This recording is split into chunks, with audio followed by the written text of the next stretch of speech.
आकाशवाणी नागपूर. रेवती जोशी आपल्याला प्रादेशिक बातम्या देत आहे. काही ठळक बातम्या.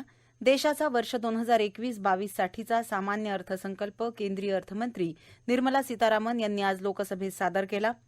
यंदाच्या अर्थसंकल्पात ज्येष्ठ नागरिकांसाठी विशेष तरतूद आणि इतर महत्त्वपूर्ण तरतुदी. अर्थसंकल्पावर नेते आणि सामान्यांच्या संमिश्र प्रतिक्रिया.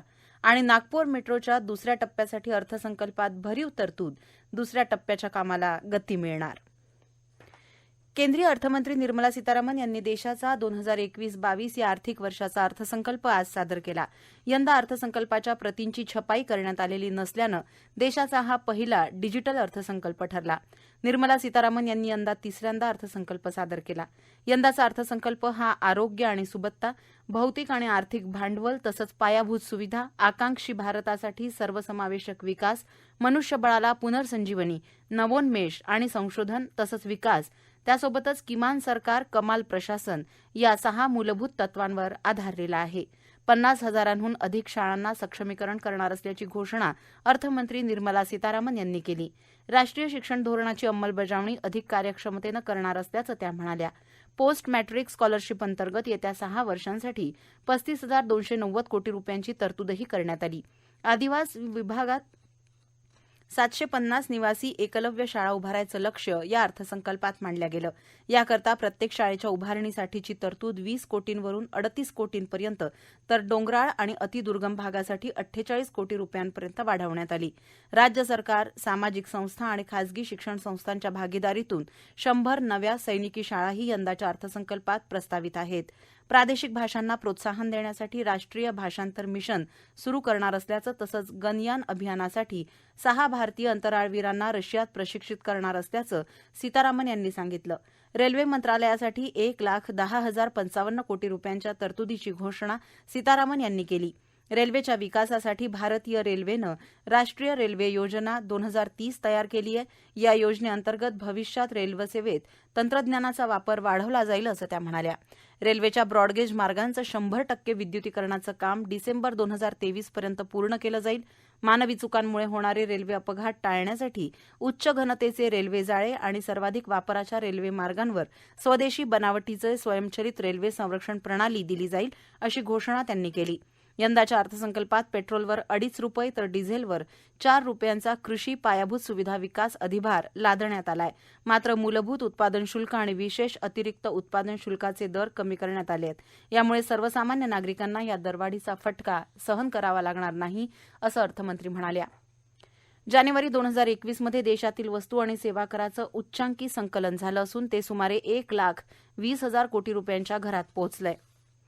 वर्ष 2021-22 साठी आज प्रस्तावित अर्थसंकल्पात येत्या आर्थिक वर्षापासून केवळ निवृत्ती वेतन आणि बँकेतील ठेवींमधून उत्पन्न मिळविणाऱ्या ज्येष्ठ नागरिकांना आयकर परतावा भरावा लागणार नाही.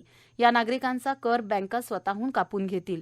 आयकर परतावा भरणं सुलभ व्हावं यासाठी नोंदणीकृत कंपन्यांच्या समभाग विक्रीतून झालेला भांडवली नफा, लाभांश, बँक आणि पोस्टाकडून मिळालेलं व्याज यासारख्या गोष्टी आधीच परताव्यात दर्शवल्या जातील. याशिवाय आयकर लवादातलं सर्व काम डिजिटल करण्याला प्राधान्य दिलं जाईल. त्यासाठी राष्ट्रीय आयकर लवाद केंद्र स्थापन केलं जाईल. यापूर्वी 6 वर्ष जुने आयकर परतावे तपासणीसाठी खुले करण्यात येत होते. आता ही मर्यादा कमी करून 3 वर्षांवर आणण्यात आली. 50 लाखांपेक्षा अधिक उत्पन्न लपवण्यात आलंय असं लक्षात आलं तर 10 वर्ष जुने परतावे सुद्धा खुले करता येतील. मात्र त्यासाठी आयकर विभागाच्या प्रधान मुख्य आयुक्तांची परवानगी आवश्यक असेल. डिजिटल व्यवहारांना चालना देण्यासाठी 95%हून अधिक व्यवहार डिजिटली करणाऱ्या नागरिकांना किंवा संस्थांचे 10 कोटींपर्यंतचं कर लेखापरीक्षण होणार नाही. बांधकाम उद्योग, गुंतवणूक ट्रस्ट आणि पायाभूत सुविधा गुंतवणूक ट्रस्टच्या माध्यमातून देण्यात येणाऱ्या लाभांशावर कोणताही आगाऊ कर कापला जाणार नाही. या प्रादेशिक बातम्या आपण आकाशवाणीच्या नागपूर केंद्रावरून ऐकत आहात. आकाशवाणीच्या सर्व केंद्रांवरच्या बातम्या आता कुठेही आणि केव्हाही ऐकता येतील. यासाठी Marathi news Nagpur all India radio या आमच्या युट्यूब चॅनलला नक्की सबस्क्राईब करा.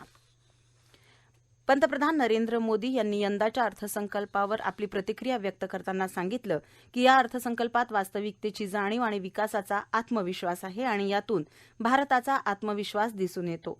या कठीण काळात हा अर्थसंकल्प जगात एक नवीन आत्मविश्वास घेऊन येईल अशी आशा त्यांनी व्यक्त केली. केंद्रीय अर्थसंकल्प लोकसभेत सादर झाल्यानंतर त्यावर प्रतिक्रिया देताना पंतप्रधान बोलत होते.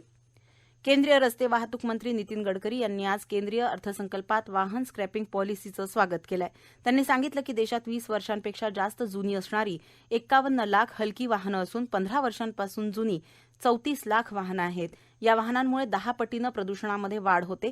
पुढील 15 दिवसांमध्ये या धोरणाची माहिती सरकारतर्फे दिली जाईल, असंही गडकरी म्हणाले. केंद्रीय अर्थमंत्री निर्मला सीतारामन यांनी आज सादर केलेला अर्थसंकल्प हा नव्या कृषी कायद्यांवरून केंद्र सरकारच्या विरोधात ओरडणाऱ्या विरोधकांची तोंडं बंद करणारा अर्थसंकल्प आहे, अशी प्रतिक्रिया राज्याचे विरोधी पक्षनेते देवेंद्र फडणवीस यांनी दिली. आत्मनिर्भर भारत ही संकल्पना सार्थ ठरवणारा हा अर्थसंकल्प सर्वसामान्य जनतेला मोदी है तो मुमकिन है हा विश्वास देणारा असल्याची प्रतिक्रिया माजी अर्थमंत्री तथा विधिमंडळ लोकलेखा समितीचे प्रमुख सुधीर मुनगंटीवार यांनी व्यक्त केली. केंद्र सरकारनं राज्यातील वीज वितरण क्षेत्राच्या खासगीकरणाची योजना आखली असून महाराष्ट्रातील महाविकास आघाडी सरकार केंद्र सरकारचे हे प्रयत्न हाणून पाडेल, अशा शब्दात राज्याचे ऊर्जा मंत्री डॉ. नितीन राऊत यांनी आज सादर झालेल्या केंद्रीय अर्थसंकल्पावर टीका केली. अर्थसंकल्पात महाराष्ट्रावर झालेला अन्याय दूर करण्यासाठी सर्वपक्षीय खासदारांनी केंद्रीय अर्थमंत्र्यांची भेट घेऊन राज्यातील जनतेला न्याय्य हक्क मिळवून देण्याचा प्रयत्न करावा, असं आवाहन उपमुख्यमंत्री अजित पवार यांनी केलं. केंद्र सरकारनं दिशाहीन अर्थसंकल्प मांडून कोरोना आणि ढासळलेल्या अर्थव्यवस्थेमुळे पिचलेल्या सर्वसामान्यांची पिळवणूक करण्याचंच काम केल्याची टीका राज्याचे सार्वजनिक बांधकाम मंत्री अशोक चव्हाण यांनी केली. संसदेत आज अर्थमंत्री निर्मला सीतारामन यांनी सादर केलेला अर्थसंकल्प नसून आगामी काळात 5 राज्यात येऊ घातलेल्या निवडणुकींचा जाहीरनामा आहे, अशी टीका वैद्यकीय शिक्षण तथा सांस्कृतिक कार्यमंत्री अमित देशमुख यांनी व्यक्त केली. दरम्यान आरोग्य क्षेत्राबद्दल केलेल्या तरतुदींविषयी प्रतिक्रिया दिली आहे आरोग्य बीटचे पत्रकार आणि अभ्यासक चैतन्य देशपांडे यांनी. यंदाच्या अर्थसंकल्पाचा उल्लेख हेल्थ बजेट असा केल्यास ती अतिशयोक्ती ठरणार नाही. आरोग्य सेवांवर यंदा 2,23,000 कोटी रुपये खर्च करण्यात येणार आहेत. ही रक्कम मागील वर्षीच्या अर्थसंकल्पाच्या तुलनेत 137% इतकी अधिक आहे. याशिवाय प्रधानमंत्री आत्मनिर्भर आरोग्य योजनेची घोषणा सुद्धा या अर्थसंकल्पात करण्यात आली आहे. या योजनेअंतर्गत पुढील 6 वर्षामध्ये 64,180 कोटी रुपये सरकार खर्च करणार आहे. या खर्चाच्या माध्यमातून ग्रामीण भागात 17,000 आणि शहरी भागात 11,000 आरोग्य आणि कल्याण केंद्रांची निर्मिती आणि विकास करण्यात येणार आहे. सरकारने कोरोना लसीसाठी यावर्षी 35,000 कोटी रुपयांची भरघोस तरतूद केली आहे. याचा अर्थ डॉक्टर आणि फ्रंटलाईन वर्कर्स यांच्या व्यतिरिक्त सामान्य लोकांनाही कोरोनाची लस ही मोफत मिळेल, अशी आशा या माध्यमातून निर्माण झालेली आहे. उद्योग क्षेत्राबद्दल केलेल्या तरतुदींविषयी प्रतिक्रिया दिली आहे MIDC इंडस्ट्रीज असोसिएशन हिंगणाचे अध्यक्ष चंद्रशेखर शेगावकर यांनी. उद्योगांच्या संदर्भात जर बोलायचं झालं तर रोजगार वाढवण्याच्या दृष्टीने काही तरतुदी करण्यात आलेल्या आहेत. कच्च्या मालाच्या कोरोना काळात जवळजवळ 35 ते 40% वाढलेल्या किमती कमी करण्याच्या दृष्टीने ठोस पावले टाकण्यात आलेली नाहीत. तरी काही प्रमाणात इम्पोर्ट व कस्टम ड्युटी कमी केलेली आहेत. त्यानंतर पायाभूत सुविधा वाढवण्याच्या दृष्टीने चांगले पाऊल टाकलेले आहेत, ज्यामुळे रोजगार व त्याबरोबरच काही अंशी उद्योगांना पण चालना मिळू शकते. कॉर्पोरेट टॅक्स कमी करण्याची घोषणा केलेली आहे. तसंच स्टार्टअपसाठी टॅक्स हॉलिडे 1 वर्षांनी वाढवण्यात आलेला आहे. उद्योगांचा टर्नओव्हर जो आहे त्याची ऑडिट लिमिट जी होती ती 5 कोटी होती आधी, ती आता 10 कोटीपर्यंत वाढवली आहे. याचा फायदा मात्र लघु उद्योगांना बऱ्यापैकी मिळणार आहे. यवतमाळमध्ये पोलिओ डोसऐवजी बालकांना सॅनिटायझर पाजण्याचा धक्कादायक प्रकार घडला असून 12 बालकांची प्रकृती बिघडल्यानं त्यांच्यावर जिल्हा रुग्णालयात उपचार सुरू आहेत. राष्ट्रीय पल्स पोलिओ मोहिमेअंतर्गत 0 ते 5 वर्ष वयोगटातील बालकांना पोलिओ डोस पाजण्यात येतात. रविवार दिनांक 31 जानेवारी रोजी यवतमाळच्या कापसी कोपरी गावातील बालकांना पोलिओ लसीऐवजी सॅनिटायझरचे डोस पाजल्या गेल्याचा धक्कादायक आणि गंभीर प्रकार उघडकीस आला.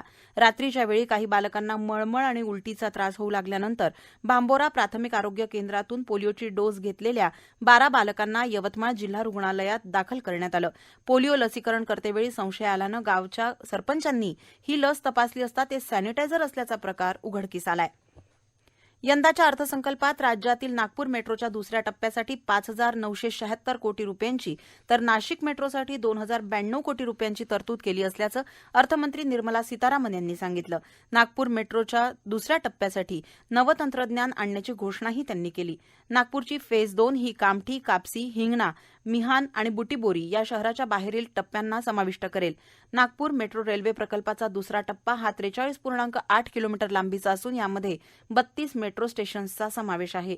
उल्लेखनीय असं की नागपूर मेट्रो रेल्वे प्रकल्पाच्या फेज 2 ला 8 जानेवारी 2019 रोजी राज्य शासनानं मंजुरी दिली होती.